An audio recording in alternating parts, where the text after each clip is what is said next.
दोस्तों की, जो कि एक छोटे से गांव में रहते थे। एक बार वो दोनों किसी काम से शहर गए और वापस अपने गांव लौट रहे थे। उनके गांव तक पहुंचने के लिए उनको एक घने जंगल से होकर के गुजरना था, और जब वो उस जंगल से गुजर रहे थे तो एक दोस्त को प्यास लगी और वो पानी ढूंढने के लिए रास्ता भटक गए। थोड़ी ही देर बाद शाम हो गई और रात होने ही वाली थी। तो उन दोनों की नजर एक गुफा पे पड़ी, जो कि पेड़ों से घिरी हुई थी चारों तरफ से। तो उन्होंने सोचा कि यही जगह ठीक है रात बिताने के लिए। तो दोनों ने कुछ लकड़ियां इकट्ठी करी, उस गुफा के अंदर गए और आग जला करके वहां पे बैठ गए। रात का वक्त था, गुफा के अंदर आग जल रही थी, बाहर बिल्कुल अंधेरा था और कुछ जानवरों की आवाजें आ रही थी। तो उन दोनों में से जो एक दोस्त था वो अंदर ही अंदर डरने लगा, क्योंकि उसने भूत प्रेतों की बहुत कहानियां सुनी थी कि रात के वक्त जंगल में कुछ भयानक आत्माएं भटकती हैं, और अगर उनको कोई ऐसा भटका हुआ आदमी मिल जाए तो उसको नहीं छोड़ती। तो जब उसने भूत प्रेतों की बात अपने दोस्त से करी तो उसके दोस्त ने हंसते हुए उससे पूछा, क्या कभी तूने किसी भूत को देखा है? तो उसने कहा, नहीं मैंने तो नहीं देखा, लेकिन मेरे कुछ जान पहचान के लोग हैं जिन्होंने देखा है।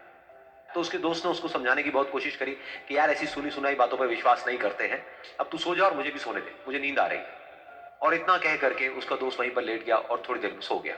लेकिन वो जो अंदर से डरा हुआ था वो लेट तो गया, लेकिन उसको नींद नहीं आ रही थी। उसको लग रहा था कि शायद यहां पर कहीं कोई है जो छुप करके कहीं से उसको देख रहा है। उस आग की वजह से कुछ परछाइयां बन रही थी वहां पर पत्थरों पर, तो उन परछाइयों को देख करके भी वो डर रहा था।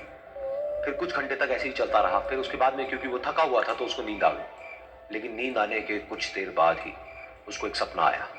सपने में उसको एक बहुत ही भयानक परछाई उसकी तरफ बढ़ती हुई नजर आई। अब जैसे जैसे वो अंदर से डरता चला जा रहा था, वो परछाई उसके और पास आती चली जा रही थी, और बड़ी होती चली जा रही थी। और उस परछाई में एक हाथ उसको नजर आया जिसके बड़े बड़े नाखून थे, और वो हाथ उसकी तरफ बढ़ता चला गया और उसके गले तक पहुंचने ही वाला था कि तभी वो डर करके एकदम से उठा। फिर उसने अपने दोस्त की तरफ देखा जो कि सो रहा था, उसको पकड़ करके जोर से उठाया। फिर उसने अपने दोस्त को बताया कि उसके साथ में क्या हुआ। तो उसका दोस्त फिर हंसने लगा। फिर उसके दोस्त ने उसको कहा, अब अगर दोबारा से तुझे वो परछाई दिखे तो तू वही कहियो जो मैं तुझे कह रहा हूं कहने के लिए, फिर देखते हैं वो परछाई तेरा क्या करती है। तुझे अपने अंदर ही अंदर बोलना है, मैं तुझसे नहीं डरता, सामने आ। तो उसके दोस्त ने वैसा ही किया।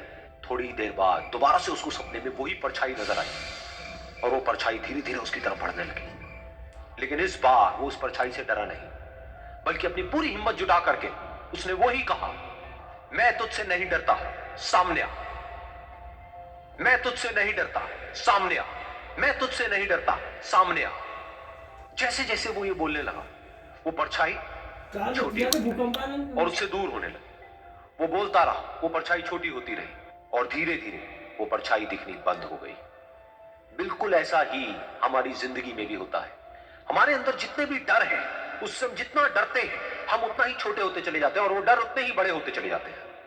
लेकिन अगर हम अपने अंदर के डरों से नहीं डरते हैं और उसका सामना करते हैं, तो दुनिया का ऐसा कोई भी डर नहीं है जो कि हमें डरा पाए।